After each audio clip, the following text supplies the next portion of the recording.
joins me on the line, Director of Conservative Grassroots, I should say, and Chairman of the Bow Group. Ben, very good evening.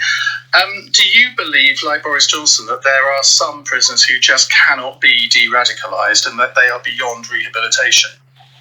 I do, and I don't think it's just a case of terrorists. I think there are some criminals that are beyond rehabilitation, and for those cases, there needs to be a life means life sentence. I suppose the problem is, how do you identify the ones that can't be? Because inevitably it's going to be a subjective decision. You can use as much evidence as you like, but in the end, somebody has got to put a tick or a cross by the person's name, haven't they? And that's really got to be a threshold, but of crimes they've been convicted of. But I think when it comes to terrorism, and the sorts of atrocities that we've seen in Britain, then I think a life means life sentence should apply. But this wasn't, because he didn't actually carry out a terror attack. He was convicted of planning for one. So the sentence, I think the original sentence was it 14 or 16 years, and he only served half of it.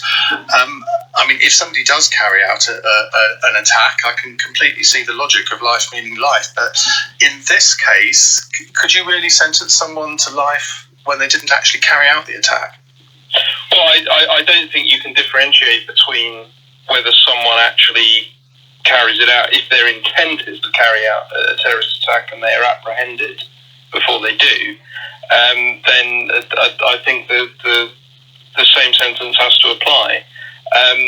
The debate really rests on what kind of provision the government is willing to make in terms of prisons. And for the last 10 years of Conservative governments, the government hasn't been willing to invest in long-term prison places, and so what you've really seen is a liberalisation of criminal justice policy.